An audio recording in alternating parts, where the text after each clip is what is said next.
Hello, good morning. బాగున్నారు అందరూ? మీరందరూ బాగుండాలి, అందులో నేను ఉండాలి. ఈరోజు మనము మా ఇంట్లో తెంపిన బచ్చలాకులతో, దీన్ని మలబారు స్పినాచ్ అని కూడా అంటారు, ఈ బచ్చలాకులతో మనం ఇప్పుడు కూర చేసుకుందాము. చాలా బాగుంటుంది. ఎట్లా చేస్తానో చూపిస్తాను, పదండి. నేను మిమ్మల్ని ఒక 5-6 వీడియోల క్రితము ఒక క్వశ్చన్ అడిగిన. రావణ బ్రహ్మకి లంకా నగరము ఏ విధంగా లభించింది? ఒక్కరు కూడా దానికి ఆన్సర్ చెప్పలేదు. తెలిసి చెప్పలేదా, తెలియక చెప్పలేదా? తెలుసా, తెలీదా అదన్నా చెప్పండి. తెలియదంటే నేను చెప్తాను, తెలుసు అంటే మీరు నాకు చెప్పండి. పదండి, బచ్చలాకులతో టేస్టీ కూర చేసుకుందాం. చూడండి, కూర మలబారు స్పినాచ్ టమాటా చాలా బాగుంటుంది తింటే. బచ్చలి కూర, మలబారు స్పినాచ్. నేను పెంచిన చెట్ల నుండి వచ్చిన బచ్చల కూర. ఆకులు చూడండి ఎంత లేతగా, ఎంత బాగున్నాయో. ఈ బచ్చల కూరను నీట్గా వాష్ చేసి తడంతా పోయేట్టుగా ఆరబెట్టుకున్నాను. తడి ఉంటే కూర అంతా వాటర్ అవుతుంది. ఇప్పుడు దీన్ని సన్నగా కట్ చేసుకుందాం.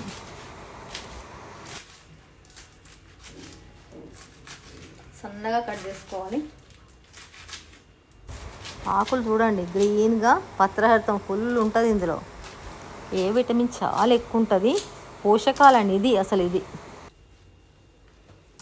మళ్ళీ రెండో వైపు కూడా తిప్పుకొని కట్ చేసుకోవాలి. కంటి చూపుకు చాలా బాగా పనిచేస్తుంది. రెగ్యులర్గా వీక్లీ ట్వైస్ అట్లా తింటే ఐ ప్రాబ్లమ్స్ చాలా వరకు తగ్గిపోతాయి. బచ్చలాకంతా మొత్తం కట్ చేసిన. ఈ ఆకంతా ఒక ప్లేట్లోకి ఎత్తుకోవాలి. ప్లాట్ఫాము ఎప్పుడు నీట్గా తూడ్చి పెడతాను, అందుకే కింద కట్ చేసినాను, ప్లాట్ఫామ్ మీద కట్ చేసిన. 2 పచ్చిమిరపకాయలు సన్నగా కట్ చేస్తున్నాను.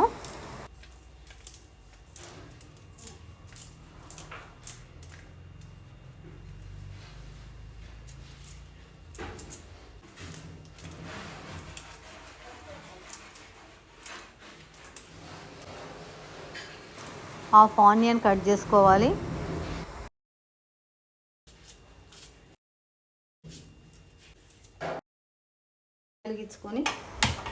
స్టవ్ వెలిగించుకొని కుక్కర్ పెట్టుకోవాలి. దీంట్లో 4-5 టీ స్పూన్ల నెయ్యి వేసుకోవాలి. కొంచెం నెయ్యి ఎక్కువనే ఉండాలి కూరకి. నెయ్యి వేడైంది. 1 టీ స్పూన్ ఆవాలు, 1 టీ స్పూన్ జీలకర్ర, 1 టీ స్పూన్ మినపప్పు మంచిగా వేయించుకోవాలి.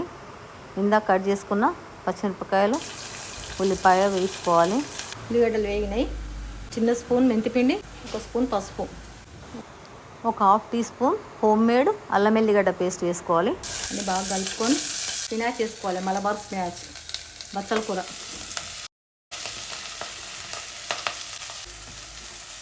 ఇవి బాగా కలుపుకొని మంచిగా నెయ్యిలో మంచిగా కలుపుకోవాలి. ఎంత నెయ్యి అంతా అది కాకు పట్టేట్టుగా మంచిగా కలుపుకోవాలి. చూడండి ఎంత మంచిగా అయింది, ఎంత షైనీ అయింది.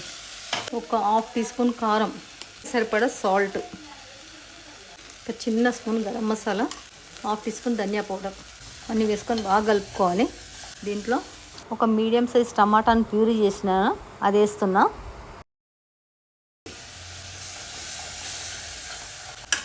దీంట్లో 2-3 రెబ్బల చింతపండు నానబెట్టి జ్యూస్ తీసుకున్నాను. జ్యూస్ పోస్తున్నా. బాగా ఒకసారి కలుపుకోవాలి మంచిగా. వాటర్ ఏం పోయొద్దు, నీళ్ళు పోస్తే కూర టేస్ట్ మారిపోతుంది. అంతా బాగా కలిపేసిన దీనిపైన ఇప్పుడు మూత పెట్టుకోవాలి. 1 విజిల్ వచ్చేట్టు ఉడకబెట్టుకోవాలి అంతే. ఒకే విజిల్ రావడం స్టార్ట్ అవుతుంది. ఒకసారి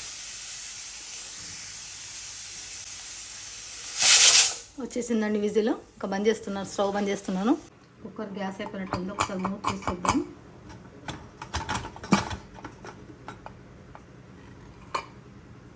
చూడండి కూర అయిపోయింది, తొందరగా 2 నిమిషాల్లో అయిపోతుంది.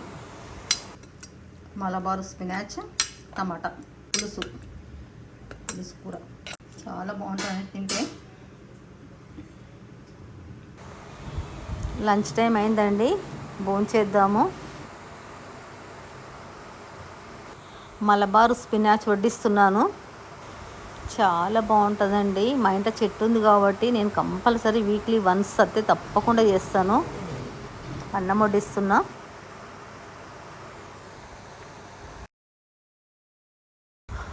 భోంచేస్తున్నానండి నేను. కాలుతుంది బాగా. లంచ్ టైంలో వంట అవ్వగానే తినేస్తామండి వేడివేడిగా. భోంచేసే ముందు అన్నపూర్ణ మాతకు దండం పెట్టుకొని, అన్నపూర్ణే సదాపూర్ణే శంకర ప్రాణ వల్లభే జ్ఞాన వైరాగ్య సిద్ధ్యర్థ్యం భిక్షాం దేహి చ పార్వతి మాతా చ పార్వతీ దేవి పితా దేవో మహేశ్వర బాంధవ శివ భక్త శ్రేయశుభోత్రమని దండం పెట్టుకొని తినాలండి. మాత అనుగ్రహం వల్ల తిన్నన్నం బాడీకి పడుతుంది. చాలా బాగుందండి కూర, అసలు ఎంత టేస్టీగా ఉందో. ఇంట్లో కాసిన బచ్చల కూర కాబట్టి ఇంత టేస్ట్ వచ్చిందో ఏమో మరి. చింతపండు పులుపు, టమాటా ఫ్లేవరు, బచ్చల కూర ఫ్లేవరు, ఉప్పు కారాలు సరిపడా పడ్డాయి. చాలా బాగుందండి. హోమ్మేడ్ నెయ్యితో చేస్తా కాబట్టి కూరలు చాలా టేస్ట్గా ఉంటాయండి. ఇంట్లో పెద్దగా వేసిన ఇంగ్రీడియంట్స్ కూడా ఏం లేవు. జనరల్గా వేసి ఉప్పు కారాలు ధనియాల పొడి అంత తప్పించి ఇంకా పెద్దగా వేసింది ఏం లేదు. అయినా కూర చాలా టేస్ట్ వచ్చింది. సేమ్ ఇదే విధంగా మీరు చేసుకొని తినండి. వీడియో నచ్చితే లైక్ చేయండి, షేర్ చేయండి, సబ్స్క్రైబ్ చేయండి, మీ ఫ్రెండ్స్కి ఫార్వర్డ్ చేయండి, నాకు సపోర్ట్ చేయండి. వీడియో మొత్తం చూసినందుకు థ్యాంక్ యూ.